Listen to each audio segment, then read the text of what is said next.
ഓം ഹരിശ്രീ ഗണപതയേ നമ. അവിഘ്നമസ്തു. ഓം നമോ ഭഗവതേ വാസുദേവായ ശ്രീകൃഷ്ണ പരമാത്മനേ നമ. എല്ലാ ഭക്തമക്കൾക്കും എൻ്റെ വിനിതമായ പ്രണാമം. എല്ലാവർക്കും ഭഗവത് കൃപയും ശാന്തിയും സമാധാനവും ആയുരാരോഗ്യവും രോഗശാന്തി എല്ലാ സൽഗുണങ്ങളും ഈ ലോക ജീവിത സുഖങ്ങളും ഈശ്വര കൃപയും ഉണ്ടാകണമെന്ന് പ്രാർത്ഥിക്കുന്നു. എല്ലാവരെയും ഭഗവാനിൽ അർപ്പിക്കുകയും ചെയ്യുന്നു. ഓം ലോക സമസ്ത സുഖിനോ ഭവന്തു. നമുക്ക് മക്കളെ ഇന്ന് ഭഗവത്ഗീത നമുക്ക് മനസ്സിലാക്കാം. മോക്ഷ സന്യാസ യോഗം അവസാനത്തെ 18ാമത്തെ അധ്യായമാണ്. നമ്മൾ 30ാമത്തെ ശ്ലോകം വരെ നമ്മൾ വായിച്ചായിരുന്നു. അത് അവസാനം നമ്മൾ 30ാമത്തെ ശ്ലോകത്തിൽ വായിച്ചത് പ്രവർത്തിം ച നിവൃത്തിം ച കാര്യ അകാര്യേ ഭയ അഭയേ. എന്താണ് പ്രവൃത്തി, എന്താണ് നമ്മൾ ചെയ്യേണ്ടത്, നിവൃത്തി എന്താണ് നിവൃത്തിപ്പെടുത്തേണ്ടത്, എന്ത് ചെയ്തുകൂടാ, ഇത് ചെയ്തുകൂടാ, ഈ ഒരു കർമ്മം കൊള്ളില്ല എന്നൊക്കെ ആരാണ് അങ്ങനെ നിവൃത്തി വരുത്തുന്നത്? പിന്നെയോ അതായത് പിന്നെ ഭയമില്ലായ്മയും. അപ്പോൾ അതിലെന്തൊക്കെ കാരണങ്ങൾ? ബന്ധവും മോക്ഷമാണ് എല്ലാം കാരണം. ഭയക്കാൻ എന്തുണ്ടാവണം? നമുക്ക് ബന്ധപ്പെട്ട് കിടന്നതിലേക്ക് ഭയം ഉണ്ടാവും. അതേസമയം ഒരു സാത്വികൻ എന്താണ്? ഭഗവാൻ തന്നെ എപ്പോഴും ഉള്ളത്തിൽ പരമാത്മാവ് വസിക്കുന്നുള്ള ആ ഒരു സൽക്കർമ്മങ്ങളും നന്മകളും കൊണ്ടിരിക്കുമ്പോൾ അവന് ഭയം ഉണ്ടാവില്ല. എപ്പോഴും ഈശ്വരൻ ഉള്ളിലുണ്ടെന്നുള്ള ബോധ്യമുണ്ട്. അതുകൊണ്ട് ഒരു സാത്വിക ഗുണക്കാരന് ഒരിക്കലും ഭയമുണ്ടാവില്ല. അതേസമയം മമതയുള്ള ഈ ലോകത്തിൽ ജീവിക്കണമെന്നുള്ള താല്പര്യത്തോടു കൂടി ഇരിക്കുന്നവർക്ക് ഭയമുണ്ടാകും. എന്തുകൊണ്ടാണ്? ബന്ധമുള്ളത് കൊണ്ടാണ്. ബന്ധത്തിൽ നിന്ന് മുക്തനാകാത്തതുകൊണ്ടാണ്. ഈ ലോകം മമതയിൽപ്പെട്ട് കിടക്കുന്നത് കൊണ്ടാണ്. അപ്പോൾ അങ്ങനെയുള്ളവർക്ക് എന്ത് ചെയ്യണം എന്ത് ചെയ്യേണ്ടതെന്നും അവർക്കറിയില്ല. അതേസമയം ഇവിടെ സത്വഗുണത്തെ പറ്റിയാണ് പറയുന്നത്. അപ്പോൾ സത്വഗുണക്കാരൻ എന്താണ് ചെയ്യേണ്ടുന്നത്? ചെയ്യണമെന്ന് അറിയണം. എന്താണ് ഉദാഹരണം? ഇപ്പം സന്ധ്യയ്ക്ക് നമ്മൾ ഒരു സത്വഗുണക്കാരൻ എന്ത് ചെയ്യും? സന്ധ്യയാകുമ്പം പരമാത്മാവായ ജഗദീശ്വരൻ്റെ ആണ് നമ്മൾ കാണുന്ന ആദിത്യ ഭഗവാൻ അസ്തമിക്കുമ്പോൾ നമുക്ക് എന്താ, അയ്യോ ഇരുട്ട് വന്ന് ഭഗവാൻ മരിച്ചു പോയി. അസ്തമനം വെച്ചാൽ മരണപ്പെടുക. പിറ്റേന്നും രാവിലെ ആ ത്രിസന്ധ്യ എന്ന് പറഞ്ഞാൽ രാവിലെയും വൈകിട്ടുമാണ്. ഈ സമയത്ത് വീണ്ടും ജനിച്ചു വരുമ്പോൾ പ്രകാശം വരും. അപ്പോൾ സന്തോഷം കൊണ്ട് രാവിലെയും ഭഗവാൻ വന്നല്ലോ, ആ സന്തോഷം നമ്മൾ ആരാധിക്കും, സ്തുതിക്കും. അതുപോലെ വൈകുന്നേരത്തെ അസ്തമന സമയത്ത് ആ പ്രതീകമായി നമ്മൾ സന്ധ്യയ്ക്ക് ദീപം കത്തിച്ച് വെച്ചിട്ട് നമുക്ക് എന്താ ഭഗവാൻ ആ ഇരുള് നമ്മുടെ ഉള്ളത്തിൽ വരാതിരിക്കാൻ, ആദിത്യ ഭഗവാൻ അസ്തമിക്കുമ്പോൾ ഇരുട്ട് നമുക്ക് വ്യാപിക്കാതിരിക്കാൻ, ഉള്ളം പ്രകാശിക്കാൻ നമ്മൾ ആരാധിക്കും, സ്തുതിക്കും. അത് ഏത് മനുഷ്യരും ചെയ്യേണ്ട ഒരു കാര്യമാണ്. പക്ഷേ സത്വഗുണക്കാരൻ മാത്രമേ കൃത്യനിഷ്ഠയോടെ ചെയ്യുള്ളൂ. ഈ രജോ ഗുണക്കാരനാണെങ്കിലോ ആ സമയത്തിന് ചെയ്യേണ്ടാത്തതായ കർമ്മങ്ങൾ ചെയ്യും. വേറെ ഒന്നും തന്നെ ഈ ത്രിസന്ധ്യ സമയങ്ങളിൽ ചെയ്തുകൂടാ. മനഃപൂർവ്വമായിട്ട് നമ്മൾ ചെയ്യരുത്. എന്താ പിന്നെ വേണ്ടത്? ദീപം കത്തിച്ച് വെച്ചിട്ട് സ്തുതിക്കുക, ആരാധിക്കുക വേണ്ട, വേറെ ഒന്നും ചെയ്തുകൂടാ. അതേസമയം നോക്കിയിരിക്കും ചിലർ.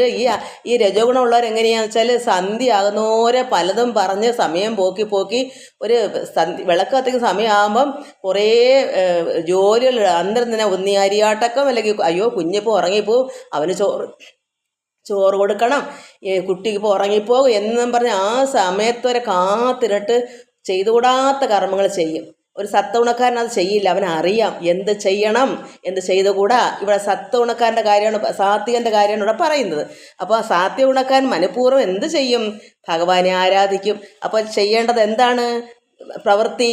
അതാണ് അത് സാത്വിക ബുദ്ധിയാണത്. അപ്പോൾ സാത്വിക ബുദ്ധിയിലാണ് നമ്മൾ ചെയ്യേണ്ടത് ചെയ്യും. എന്നാൽ അതേസമയം ആ സമയത്ത് മറ്റ് വേറെന്തെങ്കിലും ചെയ്യുമോ? ഇല്ല. കാരണം അറിയാം ഈ സമയത്തിന് ആരാധനയാണ് വേണ്ടത്.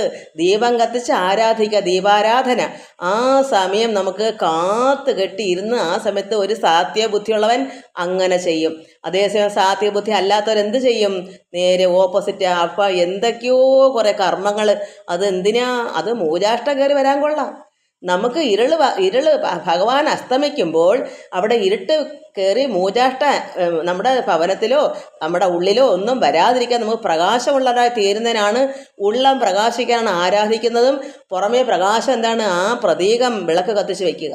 അപ്പം നമ്മൾ ചെയ്യാത്തത്തോളം കാലം അവിടെ എന്ത് മൂദേവി കയറി കൂടിക്കൂടി ദിവസേന അത്രത്തോളം അകപ്പെട്ട് നമ്മൾ അന്ധകാരത്തിൽ പെട്ട് വരുമ്പോൾ അവിടെ വെളിച്ചമില്ലാതെ അവിടെ എന്ത് പിശാചാണ് ആ ഭവനത്തിൽ.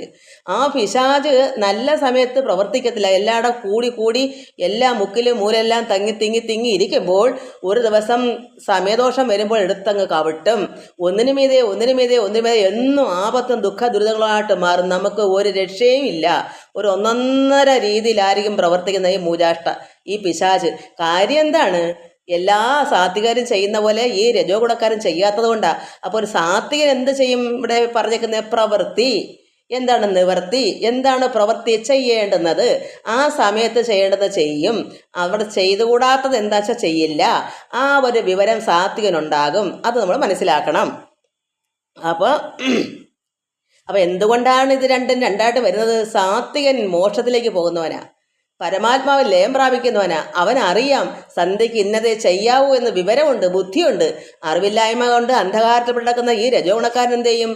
ആ സമയത്തിന് ഉണ്ണണോ ഉറങ്ങണോ മറ്റെന്തെങ്കിലും കർമ്മങ്ങൾ ചെയ്യണോ, ഈ ലോക ജീവിതത്തിൽ അന്നേരം ഒരു തകർപ്പ്, ആ സമയത്തിന് കുളിക്കാൻ പോകും. ഇങ്ങനെ പല രീതിയിലാണ്. സന്ധ്യാരാധന ചെയ്യില്ല, സമയ കൃത്യനിഷ്ഠ ചെയ്യില്ല. അപ്പോൾ നമ്മൾ മനസ്സിലാക്കണം, നമ്മൾ തന്നെയല്ലേ നമുക്ക് ഇതൊക്കെ ദോഷം ഉണ്ടാക്കി വെക്കുന്നത്. നമുക്ക് കഷ്ടകാലങ്ങൾ എല്ലാവർക്കും ഉണ്ട്.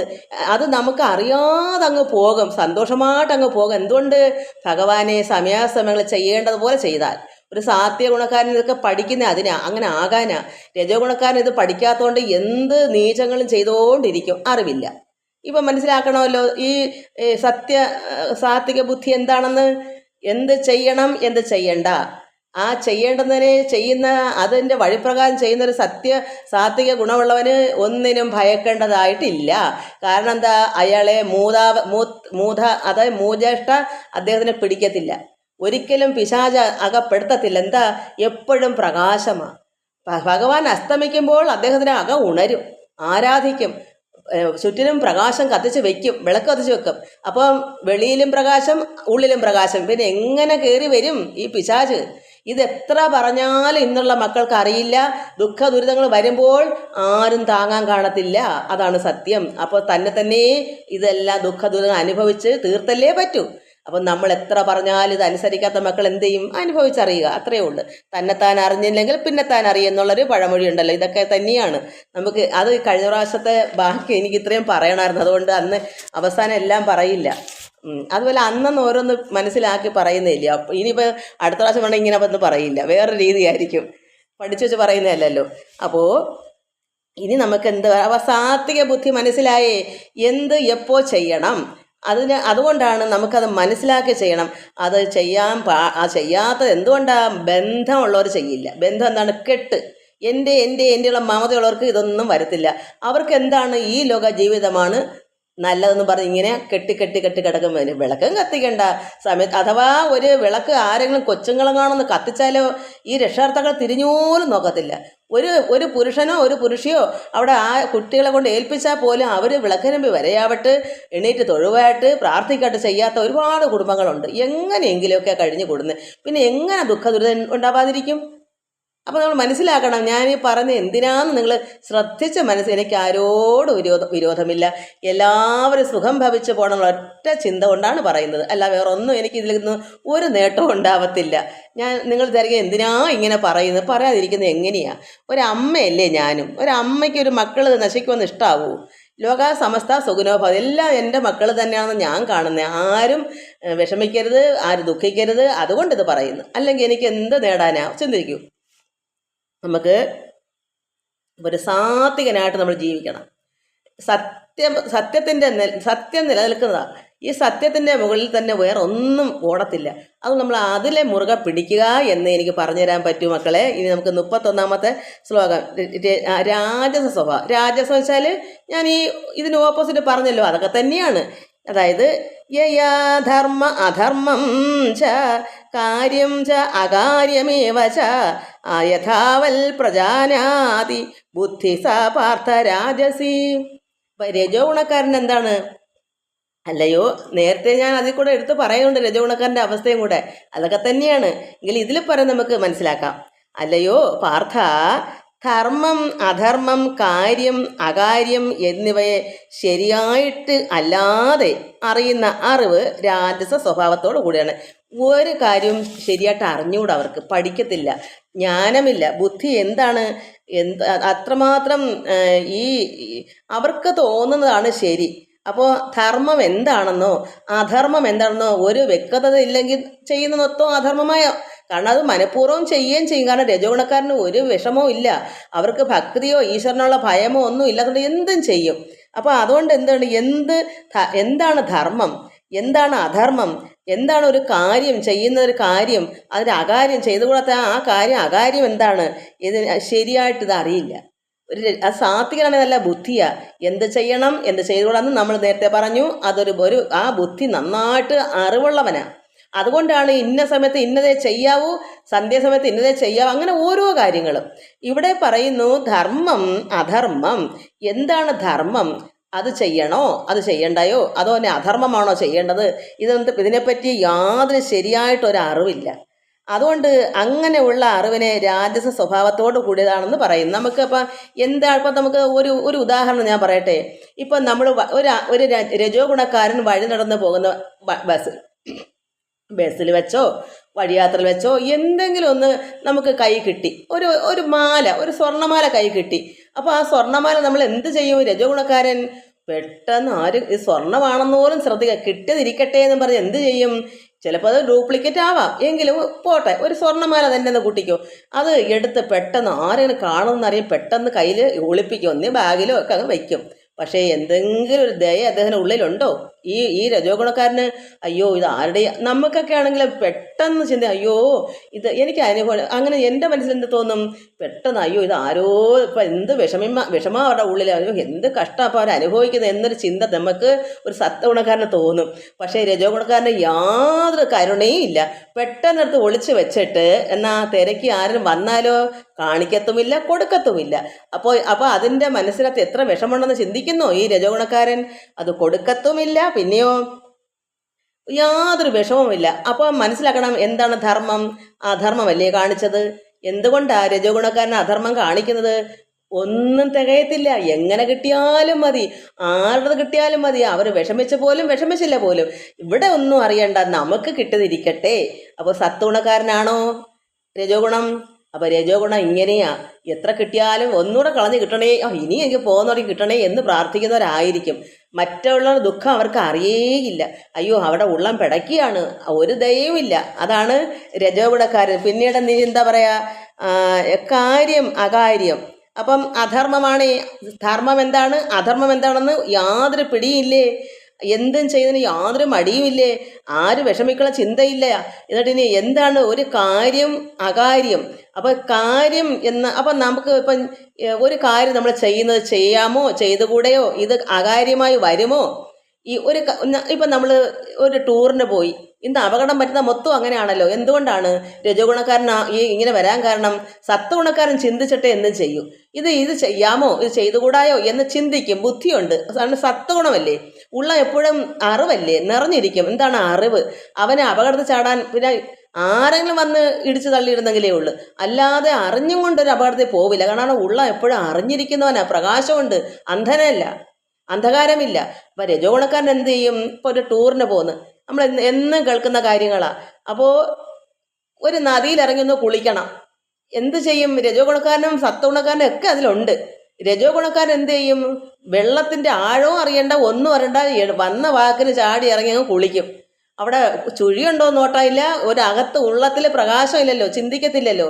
ഈ കാര്യം എനിക്ക് ചെയ്യാമോ, എനിക്കിവിടെ ഇറങ്ങാമോ, ഇത് ബുദ്ധിമുട്ടാകുമോ, ഇത് അകാര്യമായി വരുമോ, ഇത് കാര്യക്കേടാകുമോ, ഒരു ചിന്തയില്ല. എന്നാൽ സത്വഗുണക്കാരനാണെങ്കിലോ കരയ്ക്ക് നിൽക്കും, ആരെങ്കിലൊക്കെ വഴിയാത്രക്കാർ അതിലെ കൂടെ പോന്നെങ്കിൽ നോക്കും, എവിടെയാണ് കുഴി, എവിടെയാണ് ആഴത്തിന് ചുഴിയുണ്ടോ, ഇത് അടിയൊഴുക്കുള്ള വെള്ളമാണോ, ഇതൊക്കെ ഒന്ന് ശ്രദ്ധിച്ചിട്ട് വേണമെങ്കിൽ ഇറങ്ങും, ഇല്ലെങ്കിൽ കുളിക്കുക, അല്ലെ കരയ്ക്കെങ്ങാണെന്ന് വെച്ചിട്ട് അരുമാരിൽ നിന്നൊന്ന് മടക്കി കാലും കഴുകും. കാരണം എന്താ? ഉള്ളത്തിൽ അറിവുണ്ട്, ഇതിലിറങ്ങിയ അപകടം പറ്റുമെന്ന്. പക്ഷേ രജോ ഗുണക്കാരൻ്റെ കാര്യം അങ്ങനെ അല്ല, അത് ചിന്തിക്കത്തില്ല. എന്താ? അകം മൊത്തം അന്ധതയല്ലേ, വെള്ളം കണ്ടാൽ കുളിക്കണമെന്നേ അറിയൂ. അടിയിൽ എന്താണ്, ഇതിന് അടി ഒഴുക്കുണ്ടോന്നോ അതിന് ചുഴിയുണ്ടോന്നോ യാതൊരു ശ്രദ്ധയില്ല. ചെന്നങ്ങ് ഇറങ്ങും. എവിടെ പോകും? ഒഴുക്കിപ്പെട്ട് ചത്തുപോകും. അപ്പം രണ്ടിൻ്റെ അവസ്ഥ മനസ്സിലായേ? അപ്പോൾ എന്താണ് കാര്യം, എന്താണ് അകാര്യം? അപ്പോൾ ഇതാണ് ഇന്ന് ലോകത്ത് നടക്കുന്ന മൊത്തം. പിന്നെ അറിയാതെ അപകടങ്ങൾ പറ്റുന്നുണ്ട്. അത് നമ്മൾ പ്രകൃതി ചെയ്യുന്നതാണ്. അത് നമുക്കുള്ള വിധി പോലെയൊക്കെ ചിലപ്പോൾ സംഭവിക്കും. എങ്കിലും സത്വഗുണക്കാരൻ ഒന്ന് ചിന്തിച്ചിട്ടേ എന്തും ചെയ്യൂ. അപ്പം രജോ ഗുണക്കാരൻ്റെ ഇതാണ് നമ്മുടെ ഇവിടെ വായിച്ചത്. രജോ ഗുണക്കാരൻ ചിന്തിക്കത്തില്ല, ഉള്ളത്തിൽ പ്രകാശമില്ല, അറിവില്ല, അന്ധകാരമായിട്ടിരിക്കുമ്പോൾ എന്ത് ചെയ്തുകൂടാ, എന്ത് ചെയ്യാം എന്നുള്ള കാര്യവും കാര്യക്കേടും ചിന്തിക്കാതെ എന്ത് കർമ്മവും, ഇതുപോലെ ഓരോ കർമ്മങ്ങൾ അങ്ങനെയാണ് രജോ. ഇനി നമ്മൾ എന്താ ചെയ്യുക? താമസ, അതായത് 32ാമത്തെ ശ്ലോകം. അധർമ്മം ധർമ്മമിതിയാം അന്യതേ തമസാവൃത സർവാർത്ഥാൻ വിപരീതാൻച ബുദ്ധി സാപാർത്ഥ താമസി. അതായത് അജ്ഞാനം മൂലം, കാരണം ഒട്ടും അറിവില്ല, തമോ ഗുണമല്ലേ, അറിവെന്ന് പറഞ്ഞതേ ഉണ്ടാവില്ലല്ലോ. എന്നാൽ രജോ ഗുണക്കാരനാണെങ്കിൽ ആർത്തി പിടിച്ച് എന്തും നമുക്ക് ഇറങ്ങി കുളിക്കാം എന്നൊക്കെ ചിന്തിച്ച് എടുത്തങ്ങ് ചാട്ടമാവും, ചിന്തിക്കുന്നില്ല. എന്ത് ചെയ്യണം എന്നുള്ള ചിന്തയാണ്. എത്ര കിട്ടിയാലും ഇല്ല, മാലയുടെ കാര്യം ഞാൻ പറഞ്ഞില്ലയോ, അത് കിട്ടിയാൽ ആർക്കും കൊടുക്കാനും തോന്നത്തില്ല, അത് സ്വന്തമാക്കണം, ഇനിയും കിട്ടിയാൽ കൊള്ളാം എന്ന് ചിന്തിക്കുന്ന രജോ ഗുണം. എന്നാൽ താമസ ഗുണക്കാരൻ എന്ത് ചെയ്യും? അജ്ഞാനം മൂലം യാതൊരു വിവരവും ഉള്ളിലില്ല, അറിഞ്ഞുകൂടാ, കേട്ടുകേൾവിയില്ല, പഠിച്ചിട്ടുമില്ല, ഒന്നുമില്ല. അങ്ങനെ അജ്ഞാനം മൂലം എന്ത് ചെയ്യും? ധർമ്മത്തെയും അധർമ്മത്തെയും വിരുദ്ധ രീതിയിൽ മനസ്സിലാക്കുന്നതാണ് താമസ ബുദ്ധി. എന്താണ് വിരുദ്ധ രീതി? ധർമ്മത്തിന് നേരെ ഓപ്പോസിറ്റ് തന്നെ ചെയ്യുള്ളൂ. എന്തും ധർമ്മം അറിയില്ല, അവരുടെ ധർമ്മം അധർമ്മമാണ്, ഓപ്പോസിറ്റാ ചെയ്യുന്ന. ഒരു ശരിയല്ല. ഇപ്പം അറിവില്ലായ്മ കൊണ്ട് ഇപ്പം എല്ലാവരും ഒരു യാത്ര പോകാൻ ബസ് സ്റ്റാൻഡിൽ പോയി നിൽക്കുക, ബസ് കയറണം. ഇപ്പം സ്റ്റാൻഡ് ഇല്ലെങ്കിലും അഥവാ അപ്പുറത്തും ഇപ്പുറത്തൊക്കെ യാത്രക്കാർ കിഴക്കോട്ട് പോകാൻ അപ്പുറത്തെ സൈഡിൽ നിന്ന് ആ വണ്ടിയുടെ ഇടത്തെ ഭാഗത്ത് വാതിൽ വരണക്ക് നിൽക്കും.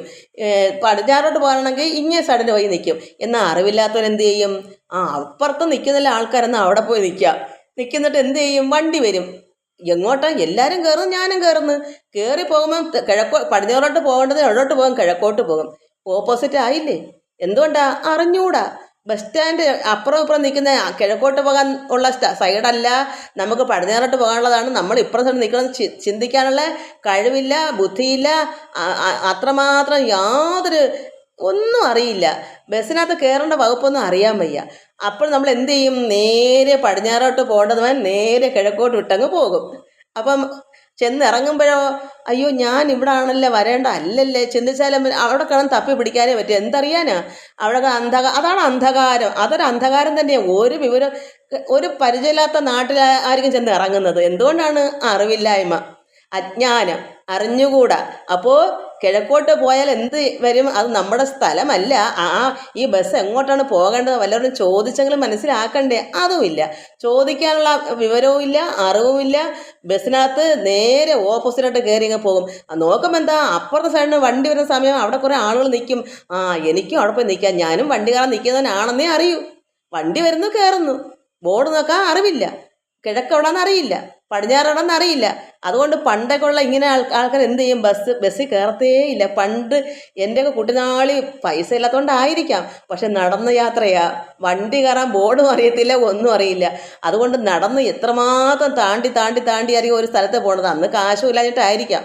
മിക്കവാറും ഈ ഹരിജനങ്ങളൊക്കെ മിക്കവാറും ഈ അറിവില്ലാത്ത ഇങ്ങനെയുള്ളവർക്കാണല്ലേ അറിവില്ലായ്മ മൂലം. അതിനെന്താ ഇപ്പം നമ്മുടെയൊക്കെ പരുവമെന്ന് നമ്മളെക്കാളും അറിവില്ലാത്തവർക്ക് കൂടുതൽ അറിവായിരിക്കാം ഈ കാലം.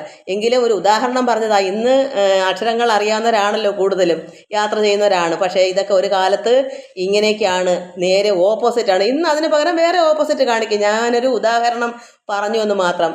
അതായത് ധർമ്മം, ഈ അറിവില്ലായ്മ മൂലം, അജ്ഞാനം മൂലമാണ് ധർമ്മത്തെയും അധർമ്മത്തെയും വിരുദ്ധ രീതിയിൽ ഓപ്പോസിറ്റ്.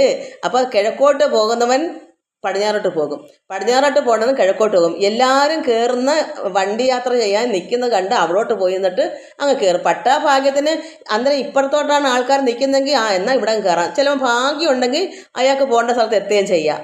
കാരണം വന്ന് നിൽക്കുന്ന സമയത്ത് ബസ് വരുന്ന സമയം നോക്കിയാണ് ആൾക്കാർ വണ്ടിയറ നിൽക്കുന്നത്. അത് കണ്ടുപോയി നിന്നാൽ എന്ത് ചെയ്യും? വണ്ടി കയറി അങ്ങ് പോകും. പടിഞ്ഞാറോട്ട് പോകേണ്ടതാണ് കിഴക്കോട്ട് പോകും. ഓപ്പോസിറ്റ് ആയില്ലേ? എന്തുകൊണ്ടാണ്? അറിവില്ലായ്മ. അത് നമ്മൾ എന്ത് ചെയ്യണം? അറിയണം. നമ്മളെല്ലാം പഠിക്കണം. അതാണ് അക്ഷരാഭ്യാസം വേണമെന്ന് പറയാം. ഇതൊക്കെ നമ്മൾ പഠിക്കാതെ മൗനം പൂട്ടിരുന്ന ഇതൊന്നും അറിയൊന്നും വേണ്ട. ഇന്ന് ഇത് എന്താ ഉദാഹരണം പറഞ്ഞത്? ഈ നിസ്സാരമായ കാര്യത്തിന് ഞാനിത് പറയുന്നത്, വലിയ വലിയ കാര്യങ്ങൾക്ക് ഈശ്വരങ്കിലേക്ക് എത്തപ്പെടാൻ നമുക്ക് അറിയണം. ഈ ഗ്രന്ഥങ്ങളെല്ലാം നമുക്ക് എല്ലാം അല്ല, നമുക്ക് വേണ്ടുന്ന ഒരു ഗ്രന്ഥത്തിലുണ്ട് സാരം, അതിൻ്റെ അർത്ഥങ്ങൾ ഇത് മനസ്സിലാക്കി തന്നെ നമ്മൾ ജീവിച്ചു പോകണം. അതല്ല ഇതൊന്നും പഠിക്കണ്ട, ഗ്രന്ഥം വായിക്കണ്ട, പ്രാർത്ഥന വേണ്ട, ആരാധന വേണ്ട, വെറുതെ കണ്ണടച്ചിരുന്നാൽ മതി എന്ന് പറയാൻ സത്യം ശരിയാവൂ? നമുക്ക് എവിടെ എത്തേണ്ട സ്ഥാനം നമുക്ക് അറിയാമോ? നമ്മൾ എവിടെ നിന്ന് വന്നു, എവിടേക്ക് ചെല്ലണമെന്ന് നമുക്ക് അറിവില്ലായ്മ കൊണ്ട് നമ്മൾ അറിയുന്നുണ്ടോ? കണ്ണടച്ചതിന് ഇരുന്നാൽ പോകേണ്ടത് പോകാൻ പറ്റുമോ? നമ്മൾ അറിയണ്ടേ? അപ്പോൾ ഈ ഒരു ഉദാഹരണം, ചെറിയൊരു ഉദാഹരണം തന്നത് എന്താ? നമുക്ക് അറിയേണ്ടതിനെ അറിഞ്ഞെങ്കിലേ അജ്ഞാനം മാറുള്ളൂ, അറിവില്ലായ്മ മാറൂ. അപ്പോഴേ നമുക്ക് അറിവുണ്ടെങ്കിലേ നമുക്ക് എന്തും നമുക്ക് നേടിപ്പോകാൻ പറ്റൂ എന്ന് മനസ്സിലാക്കാനാണ് ഞാൻ ഇത്രയും ഒരു ഉദാഹരണം പറഞ്ഞത്.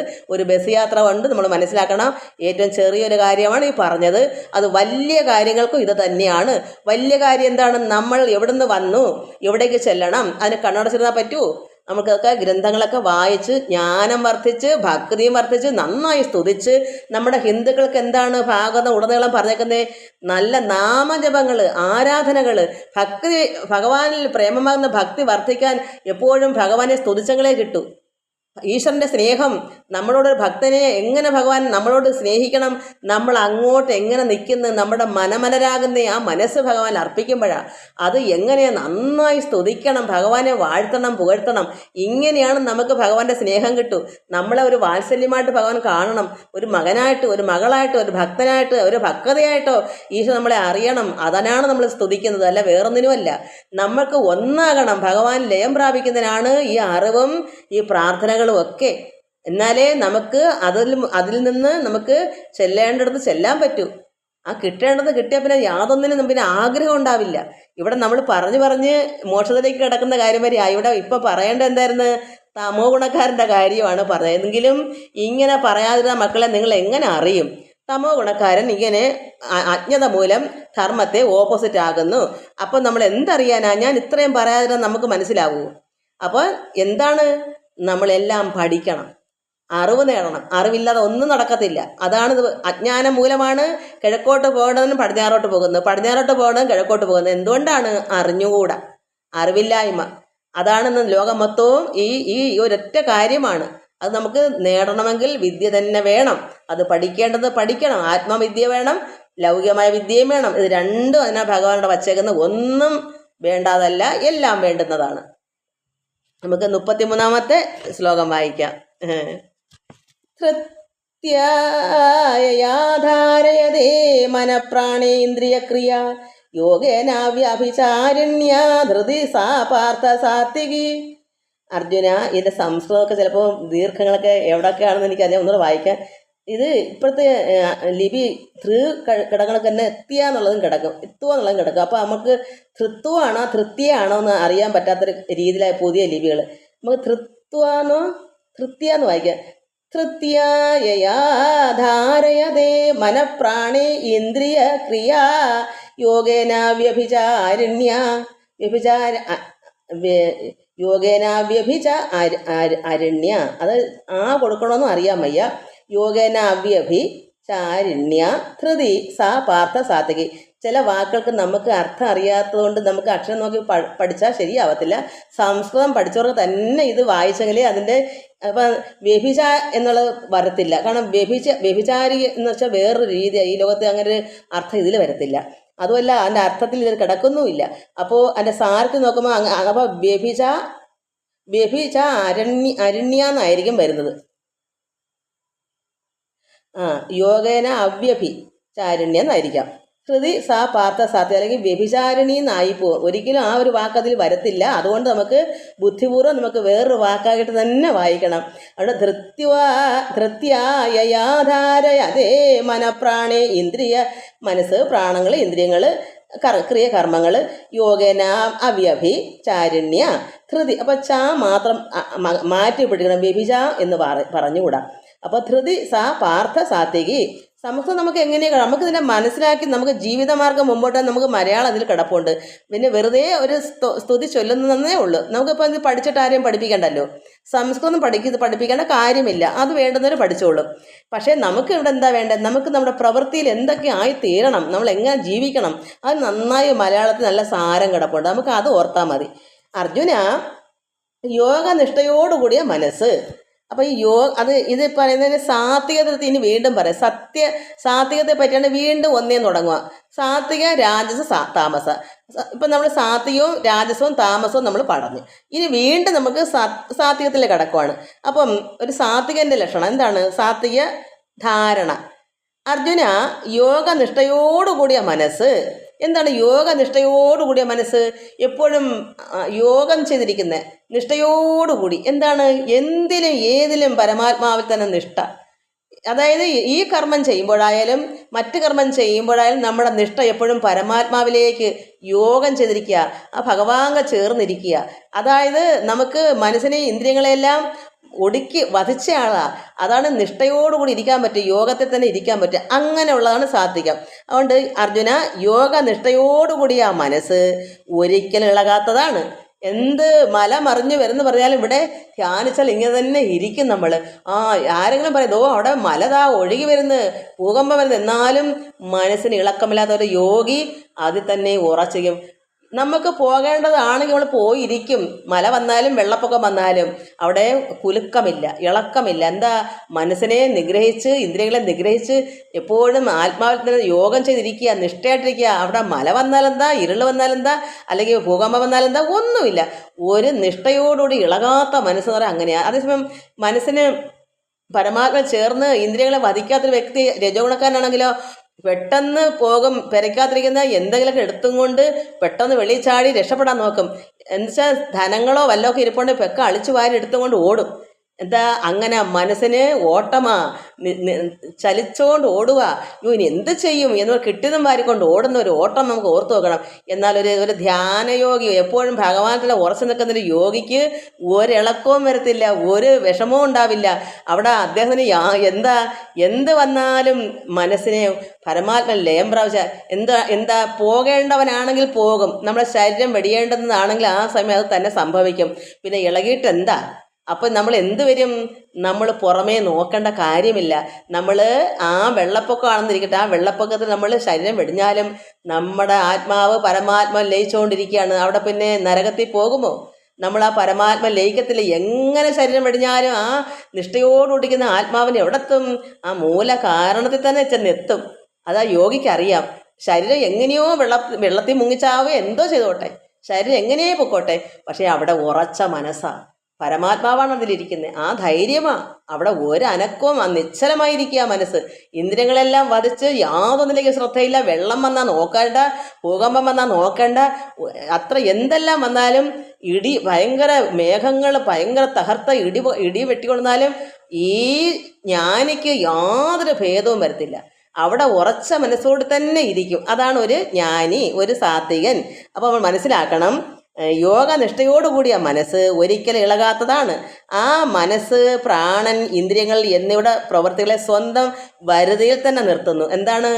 മനസ്സേ അങ്ങോട്ട് ചിന്തിക്കാനേ പോകണ്ട. കാണാൻ കണ്ണിന് വെള്ളപ്പൊക്കം വരുന്നെങ്കിൽ കേട്ട് ആരെങ്കിലും കൂവുന്നെങ്കിൽ നോക്കാൻ പോണ്ട. വെള്ളം വന്ന് പോകേണ്ട വിധിയാണെങ്കിൽ നമുക്ക് ആ വിധിയാണെങ്കിൽ ആ തൊഴയേണ്ട കാര്യമില്ലല്ലോ. ഈ ശരീരത്തിന് എന്തിനു നമ്മൾ പേടിക്കണം? ശരീരം പൊക്കോട്ടെ, പോകേണ്ട സമയത്ത് പൊക്കോട്ടെ, എപ്പോഴായാലും പോകണമല്ലോ. അപ്പോൾ എന്തുകൊണ്ട്? മനസ്സിനെയും വരുതി നിർത്തുന്നു, ഇന്ദ്രിയങ്ങളെയും വരുതി നിർത്തുന്നു. അങ്ങനെയാണ് ഒരു യോഗി. അവിടെ യാതൊരു ഇളക്കവും വരത്തില്ല. അതുകൊണ്ട് മനസ്സിനെയും പ്രാണനും ഇന്ദ്രിയങ്ങളും എന്നിവയുടെ പ്രവൃത്തികളെ സ്വന്തം വരുതിയിൽ തന്നെ നിർത്തുന്നു. ഇങ്ങനെ നിർത്തിയിരുന്ന ആ ധൃതി, ആ ധാരണ സാത്വികമാണ്. അപ്പോൾ നമ്മൾ മനസ്സിലാക്കണം, ഒരു സാത്വികൻ്റെ പ്രവൃത്തി എന്താണ്? ധാരണ. അദ്ദേഹം ഇത് തന്നെയാണ്, ഞാനീ പറഞ്ഞത് തന്നെയാണ്. എന്തൊക്കെയാണെന്ന് പറഞ്ഞ് ലോകം മൊത്തവും ഇളകിയാലും ഈ യോഗി ഇളകത്തില്ല. അവിടെ ഇരുന്ന് ഇരിപ്പിൽ തന്നെ ഇരിക്കും. അത്രയേ ഉള്ളൂ. അത് എന്താണ്? അദ്ദേഹത്തിന് ഭയമില്ല. ശരീരം വെടിയും, അല്ലെങ്കിൽ ശരീരത്തിനാണല്ലോ മരണം. ഈ ശരീരം പോകുമല്ലോ, അതിന് ഭയമില്ല. ഒരു ജ്ഞാനി എങ്ങനെയാ? ഭയക്കത്തില്ല, മരണത്തെ ഭയക്കത്തേ ഇല്ല. എന്ത് വന്നാലും വന്നോട്ടെ. പക്ഷേ ഇളകിപ്പോയാൽ എന്തുവരും? ഭ്രമിച്ചാലും തരും നമുക്ക് ഇത്ര നാളും ചെയ്ത അധ്വാനത്തിന് വിലയില്ലാതെ വരും. നമ്മുടെ ശരീരം ഈ വെള്ളപ്പൊക്കത്തിൽ പോയി നശിക്കാനാണ് വിധിയെങ്കിൽ നമ്മൾ ഭയന്ന് അയ്യോ എന്ന് പറഞ്ഞാൽ നമ്മുടെ മനസ്സിനെ ഉറപ്പിച്ചില്ലെന്നല്ലേ അർത്ഥം. അപ്പോൾ നമുക്ക് കാരണത്തിൽ ചെല്ലാൻ പറ്റൂ. ശരീരം എപ്പോഴായാലും നശിക്കും, അതപ്പോൾ നശിച്ചോട്ടെ. എന്നാൽ നമ്മൾ എവിടെ ആ പരമാത്മാ ലയം പ്രാവശ്യം നമുക്ക് ഭഗവാനിലെത്താം, ആ മൂലത്തിൽ ചെന്ന് എത്താം. അതേസമയം കണ്ണ് തുറന്ന് ഇന്ദ്രിയങ്ങളും തുറന്ന് അയ്യോ അയ്യോ ഇപ്പൊ വെള്ളം എന്ന് പറഞ്ഞ് നമ്മൾ എവിടെ പോകും? ഈ ഭൂമി നരകത്തിൽ തന്നെ കിടക്കും. വീണ്ടും ജനിച്ച് ഈ വെള്ളപ്പൊക്കത്തിൽ ചാവുകയും ചെയ്യും. ആര് ചാവും? ഈ മനസ്സ് ഇളകിക്കഴിഞ്ഞാൽ നമ്മൾ ഈ പ്രപഞ്ചത്തിൽ തന്നെ കിടക്കും, ആർത്തി പിടിച്ച് കിടക്കും. അയ്യോ ഞാൻ മരിക്കാൻ പോവാന്നോ ചിന്ത പോയില്ലേ. പിന്നെ എന്ത് വരും? ആ അയ്യോയ്ക്ക് വേണ്ടി വീണ്ടും ജനിച്ചു വരണ്ടേ? അത്രനാൾ ചെയ്ത തപസ്സിന്റെ ഫലം പോയില്ലേ? അപ്പോൾ ഒരു ജ്ഞാനി എന്ത് ചെയ്യണം? എന്ത് അപകടങ്ങളോ എന്ത് വന്നിട്ട് എപ്പോഴും നിഷ്ഠ എവിടെ ഇരിക്കണം? മനസ്സും ഇന്ദ്രിയങ്ങളും നമ്മളെ വരുതി നിൽക്കണം. ഒന്നിലേക്കും തുറന്ന് വിടണ്ട. മനസ്സും പോകണ്ട, കണ്ണും പോകണ്ട, ശ്രദ്ധയും പോകണ്ട, ചെവിയും പോകണ്ട, ഒന്നും പോകണ്ട. ഇന്ദ്രിയങ്ങളെല്ലാം ഇവിടെ നിൽക്കേ. നമുക്കിവിടെ ഭഗവാൻ തന്നെ സന്തോഷമായിട്ട് ആനന്ദിച്ചിരിക്കാം. അങ്ങനെ ആനന്ദിച്ചിരിക്കുന്ന ഒരു വ്യക്തിക്ക് മാത്രമേ കാരണത്തിൽ ചെല്ലാൻ പറ്റൂ. കാരണം ഈ ലോകം ഇങ്ങനെയാ, അപകടങ്ങൾ നിറഞ്ഞതാ. ഏത് രീതിയിൽ നമുക്ക് ദേഹം വെടിയാം. പക്ഷെ നമ്മൾ ചെല്ലാൻ പ്രവർത്തിച്ചു വെച്ചേക്കുന്ന ആ യോഗിക്ക് നഷ്ടപ്പെട്ടു പോകും ആ ജന്മം. അതുകൊണ്ട് ഇളകാത്ത മനസ്സായിരിക്കല്ല ആണ് ഒരു സാത്വികൻ. ഇനി നമുക്ക്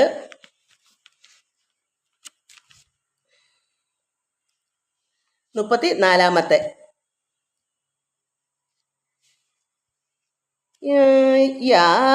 യയാതു ധർമ്മ കാമാർത്ഥാൻ ധൃത്യാ ധാരയതി അർജുന പ്രസംഗേന ഫലാകാംക്ഷി ധൃതി സാ പാർത്ഥ രാജസി. ഇനി രാജസ നമ്മൾ സാത്വികം പറഞ്ഞ് ഇനി രജം, അത് രാജസം. ധർമ്മം, അർത്ഥം, കാമം എന്നിവയെ കർത്തവ്യങ്ങളാക്കി ഉറപ്പിക്കുന്നതാണ് രാജസം. ആ രാജസ ധൃതി, ആ ധൃതിയുടെ തുടർ ധാരണകളാലാണ് മനുഷ്യൻ പിന്നെയും ആഗ്രഹിച്ചുകൊണ്ടിരിക്കുന്നത്. ഇവിടെ ആഗ്രഹങ്ങളുള്ളവരാണ് രജോ ഗുണക്കാർ. ഈ സത്വഗുണം ഇവിടെ കിടക്കുന്നു, രജോ ഗുണം ഇവിടെ കിടക്കുന്നു. സാത്വികക്കാരൻ യാതൊരു ആഗ്രഹവും ഇല്ല. പെരുവെള്ളം എന്ന് പറഞ്ഞാലും ഭൂകമ്പം എന്ന് പറഞ്ഞാലും അനക്കമില്ല. അദ്ദേഹത്തിന് സമ്പാദിച്ച് വെച്ചുവിടാണ്, മൂലെ കൂട്ടി വെക്കുക, എല്ലാം കരുതി വെക്കുന്ന ഒരാളാണെങ്കിലല്ലേ ജീവിച്ചിരിക്കണമെന്നൊക്കെ തോന്നി. എല്ലാത്തിനും വിരമിച്ച ആളല്ലേ, മുക്തനായ ആളല്ലേ, ആരെയൊക്കെ ഒന്നും വേണ്ട. അദ്ദേഹം എവിടെ ചെല്ലാം? പരമാത്മ ലയം പ്രാവശ്യമിരുന്നാൽ മാത്രം മതി. ഇവിടെ രജോ ഗുണം എങ്ങനെയാ? നേരെ തിരിച്ച് ധർമ്മം, അർത്ഥം, കാമം എന്നിവയെ കർത്തവ്യങ്ങളാക്കി ഉറപ്പിക്കുന്നതാണ്. എന്താണ് ഇവിടെ അർത്ഥം? ഈ ധനങ്ങളും ധർമ്മവും കാമം ഇതൊക്കെയാണ് എൻ്റെ കർത്തവ്യങ്ങൾ. രജോ ഗുണം അങ്ങനെയാണ്, കർത്തവ്യങ്ങളാണ് എന്ന് കരുതി അങ്ങനെ തുടർന്ന് ഇങ്ങനെ പോകും. ഇതെൻ്റെ കർമ്മം, ഇത് ചെയ്തേ പറ്റൂ. ആഗ്രഹങ്ങളല്ലേ, ആഗ്രഹം ഇല്ലാതാവാൻ പറ്റത്തില്ല, രജോ ഗുണമല്ലേ. അപ്പോൾ എന്തെല്ലാം ഇവിടെ ലോകത്തുണ്ടോ ഇതൊക്കെ എൻ്റെ കർത്തവ്യമാണ്. എന്നാൽ ഒരു സത്വഗുണക്കാരനാണെങ്കിലോ എന്താണ് ചെയ്യേണ്ടത് അതേ ചെയ്യൂ. അല്ലാതെ അകാര്യമോ ഒന്നും ചെയ്യില്ല, അധർമ്മവും ചെയ്യില്ല. ചെയ്യേണ്ട പ്രവൃത്തി ചെയ്യേണ്ടത് മാത്രം നോക്കി മനസ്സിലാക്കി മാത്രമേ ഒരു സാത്വികൻ ചെയ്യുള്ളൂ. ഇവിടെ എന്ത് കാമത്തെ പറ്റി വെച്ചാൽ അതെനിക്ക് മുഴുത്തിട്ടില്ല. അപ്പോഴെന്താണ്? ധർമ്മവും അർത്ഥവും കാമവും കർത്തവ്യങ്ങളാക്കി വെക്കും. ഇതെനിക്കിത് ചെയ്യണം, അതെനിക്ക് ചെയ്തേ പറ്റൂ, ഇന്നും ചെയ്യണം, നാളെയും ചെയ്യണം. ആഗ്രഹങ്ങൾ ഇങ്ങനെ മുമ്പോട്ട് കാമവും കിടക്കും. പിന്നെയോ അർത്ഥം, ധനം, ഇതും ഇങ്ങനെ ഇതെൻ്റെ കർത്തവ്യമാണ്, ഇത് ഇന്ന് ഉണ്ടാക്കണം, നാളെ ഉണ്ടാക്കണം. ആഗ്രഹങ്ങൾ ഇങ്ങനെ പൊക്കൊണ്ടേ ഇരിക്കുന്നുണ്ട്. രാജസ ധൃതി, ആ ധൃതിയുടെ തുടർ ധാരണകളിലാണ് മനുഷ്യൻ പിന്നെയും ആഗ്രഹിച്ചുകൊണ്ട് ഇരിക്കുന്നത്. എന്താണ് പിന്നെയും വീണ്ടും അതിനു വേണ്ടി ജനിച്ചുകൊണ്ടിരിക്കും. കാരണത് ചെല്ലത്തില്ല. ഒരു സത്വഗുണക്കാരൻ, ഒരു നിഷ്ഠയോടുകൂടി ഇളകാത്ത മനസ്സോടുകൂടി ഇരിക്കുന്ന ഒരു സാത്വികൻ, ഒരു സന്യാസി എവിടെ ചെല്ലും? എന്ത് വന്നാലും തരണം ചെയ്ത് എവിടെ പോകും? ഒന്നിലേക്കും ഭ്രമിക്കാതെ നിഷ്ഠയോടുകൂടി ഇരിക്കുന്ന ആള് ഭഗവാങ്കൽ മൂല കാരണത്തിൽ എവിടെ നിന്ന് വന്നോ അവിടെ ചെല്ലും. പക്ഷെ ഈ രാജസക്കാരനോ കാമങ്ങൾ, ധനങ്ങൾ ഇതൊക്കെ ചിന്തിച്ച് ആഗ്രഹിച്ചാണ് മരണം വരെ. ഏത് മരണം? ശരീരം വെടിയോളം. ആത്മാവിന് മരണമില്ലല്ലോ. അപ്പോൾ ശരീരം മരിക്കും. ഈ ശരീരം മരിക്കോളം ഇതാണ് ചിന്ത. ഇതെൻ്റെ കർത്തവ്യം, എനിക്കിത് ഈ ജോലി ചെയ്തേ പറ്റും, ഇതെനിക്ക് ഇതിൽ കൂടെ കിട്ടുന്ന ആദായങ്ങൾ, ഈ ആഗ്രഹങ്ങൾ, ഇത് മുടങ്ങാതെ ചിന്തിച്ചുകൊണ്ടിരിക്കുന്ന ആള് ഈ ശരീരം മരിച്ചാലും പിന്നെയും പിന്നെ എന്ത് ചെയ്യും? അതിനുവേണ്ടി വീണ്ടും വീണ്ടും വന്നുകൊണ്ടിരിക്കും. വീണ്ടും ശരീരം വെടിയും, വീണ്ടും വരും. ഇങ്ങനെ പുനരഭി ജനനം പുനരഭി മരണം, വന്നും പോയി നിൽക്കും. അതാണ് പിന്നെയും പിന്നെയും ആഗ്രഹിച്ചു കൊണ്ടിരിക്കുന്നത് കൊണ്ടാണ്. ആഗ്രഹങ്ങൾക്ക് നിർത്തില്ല. അതായത് നമ്മുടെ ഈ ശരീരം 90-ആം വയസ്സിലും അല്ലെങ്കിൽ 125-ആം വയസ്സിലും ഈ ശരീരം പോകുന്ന സമയത്തും ആഗ്രഹങ്ങളുടെ ആ ചിന്ത മനസ്സിൽ കിടക്കുക. പിന്നെ എന്ത് ചെയ്യും? അവർക്ക് വീണ്ടും വന്നല്ലേ വെക്കൂ. എന്തിനു വേണ്ടി വരണം? സത്വഗുണമായിട്ടല്ല വരുന്നത്. സത്വഗുണക്കാരൻ അഥവാ മോക്ഷത്തിലേക്ക് കടന്നില്ല, കുറച്ചുകൂടെ ആഗ്രഹങ്ങൾ വെടിഞ്ഞില്ല എന്നുണ്ടെങ്കിൽ വീണ്ടും ജനിച്ചു വരും. എന്തിനു വേണ്ടി വരും? സത്വത്തെ തന്നെ മനസ്സിലാക്കാൻ വരും. വീണ്ടും വീണ്ടും മുന്നോട്ട് പോയി ബാലൻസ് കിടക്കുന്ന ബാക്കിയുടെ അനുഭവിച്ച് ഈശ്വരങ്ങൾക്ക് ലയിക്കാനായിട്ട് വരുന്നത്. ഇവിടെ രജോഗുണക്കാരൻ എന്തിനാ വരുന്നത്? ആഗ്രഹങ്ങൾക്ക് ഇനി എനിക്ക് പോരാ എന്നും പറഞ്ഞ് വീണ്ടും ജനിച്ച് ശരീരം എടുത്തു വരും. അപ്പോഴും ഇത് തന്നെ അവസ്ഥ. പോരാ, എനിക്ക് കർമ്മം ചെയ്തത് പോരാ, എനിക്ക് കിട്ടിയത് പോരാ, എനിക്ക് ഇതൊക്കെ തികഞ്ഞിട്ടില്ല, തൃപ്തി വന്നിട്ടില്ല. അങ്ങനെ എത്ര ജന്മങ്ങളായി ഇതുപോലെ വന്നാലും തൃപ്തി വരൂ. ഇതാണ് രാജസം.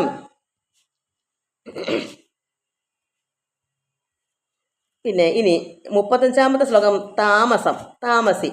ഇത് സത്വം, രാജസം, താമസം, ഈ 3 അവസ്ഥയാണ്. ഈ ലോകം മൊത്തം പ്രപഞ്ചം എന്താ? ഈ 3 ഗുണങ്ങളോടുകൂടിയ മനുഷ്യരാ മക്കളെ. ഇതിനപ്പുറത്തും ഇപ്പുറത്തും വേറൊരു ഗുണവും ഇല്ല. അഥവാ ഉണ്ടെന്ന് പറഞ്ഞാൽ എന്താണ്? ഇതിൽ നിന്നെല്ലാം മുക്തനായി, അതായത് നിർഗുണാവസ്ഥയിൽ സമാധി നിലയിൽ പോയി അങ്ങനെ ഒരു അവസ്ഥയേ ഉള്ളൂ. അത് 1,000,000 കാണുള്ളൂ. ബാക്കിയെല്ലാം ഇതൊക്കെ തന്നെ ആഗ്രഹങ്ങളും ഇങ്ങനെയൊക്കെ തന്നെ ജീവിച്ചാണ് പോണത്. അപ്പോൾ ഇനി താമസി എങ്ങനെയാ?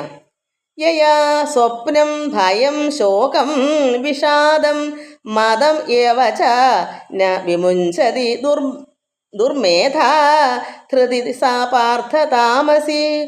ദുർബുദ്ധി കാരണം, ദുർബുദ്ധി എന്ന് വെച്ചാൽ നല്ല ബുദ്ധി അല്ലല്ലോ. എന്ത് ചെയ്താൽ ദുഷ്കർമ്മമേ ചെയ്യും.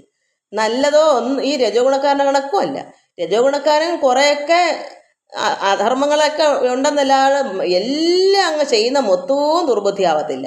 ഈ താമസി എന്താണ്? ചെയ്യുന്ന മൊത്തം ദുഷ്കർമ്മം, നല്ലതൊന്നും അറിയില്ല ചെയ്യാൻ. അപ്പോൾ ദുർബുദ്ധി എന്ന് അതിനെ വിളിക്കുന്നത് അങ്ങനെയാണ്. അങ്ങനെയുള്ള ദുർബുദ്ധിക്കാരെ നമുക്കറിയാം. ചില ആൾക്കാർ നമ്മൾ പറയത്തില്ലയോ, ഒരിക്കലും നന്മയെന്ന് പറഞ്ഞ് അവൻ്റെ കയ്യിലില്ല, സ്വഭാവം അങ്ങനെയാണ്, എന്ത് ചെയ്താലും ദുഷ്കർമ്മങ്ങളേ ചെയ്യൂ എന്ന് പറയില്ലേ. അതുകൊണ്ട് ദുർബുദ്ധി കാരണം, ഈ ദുർബുദ്ധി കൊണ്ട് അത് കാരണം എന്താ നഷ്ടം?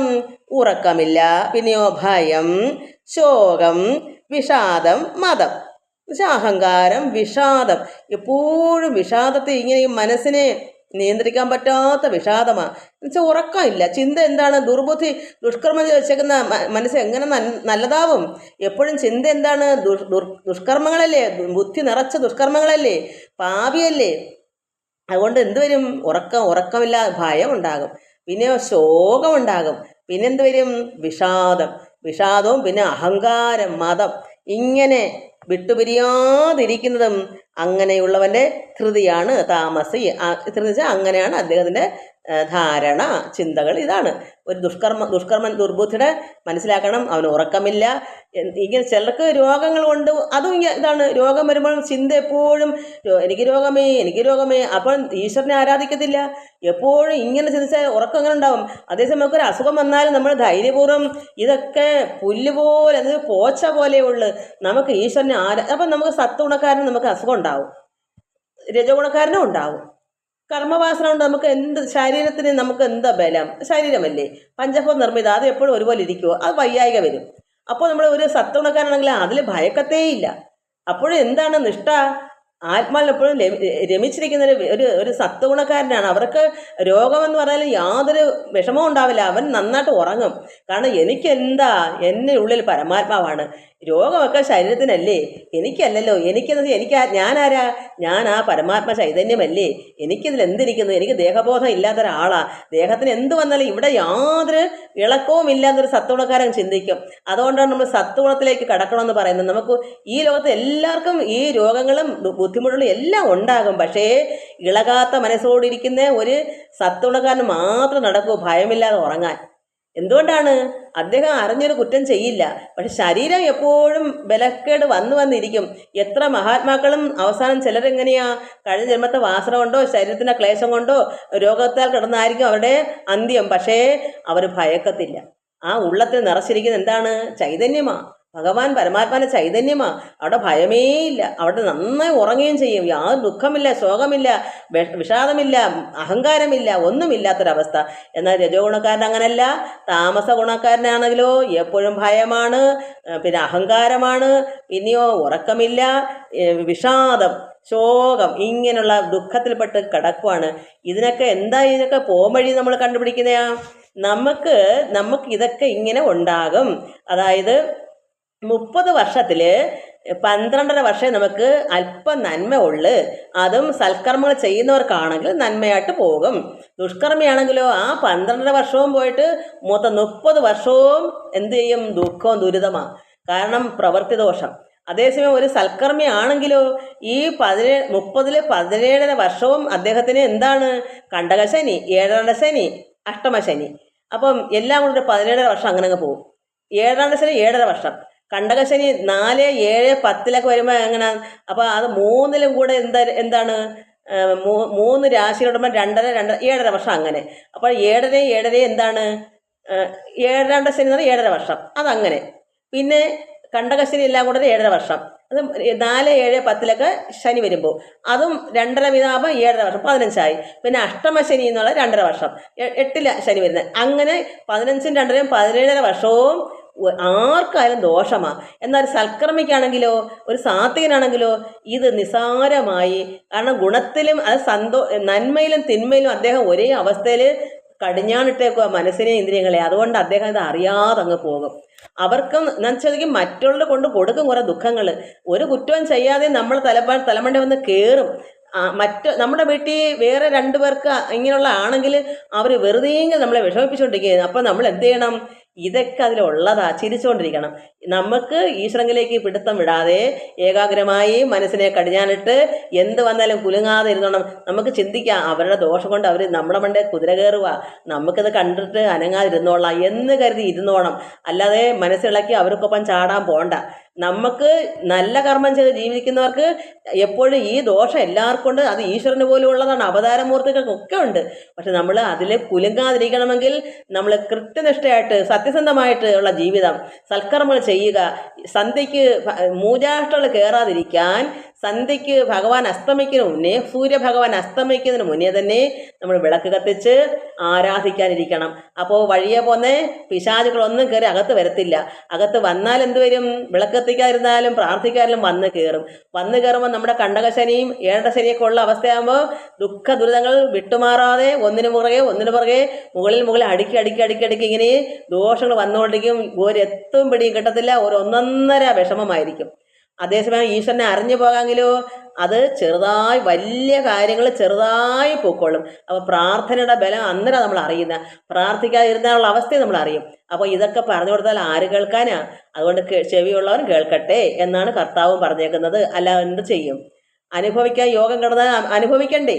അപ്പോൾ നമ്മൾ മനസ്സിലാക്കണം, നമ്മൾ എവിടെ പോയാലും നമ്മുടെ വീട് അത്രമാത്രം ലക്ഷ്മി ദേവി ഐശ്വര്യം ഉണ്ടാകണമെങ്കിൽ ആ സൂര്യഭഗവാൻ അസ്തമിക്കുമ്പോൾ ഇരുള് കയറും. അപ്പോൾ ഹൃദയത്തിൽ ഇരുട്ട് വരാതിരിക്കാൻ ഹൃദയം കൊണ്ട് പ്രാർത്ഥിക്കുക, ഉള്ളത്തിൽ പ്രകാശം എത്തുക, പുറമേ വിളക്കത്തിച്ച് വെക്കുക. അതിന് ഈ ലൈറ്റൊന്നും പോരാ, കറണ്ടല്ല.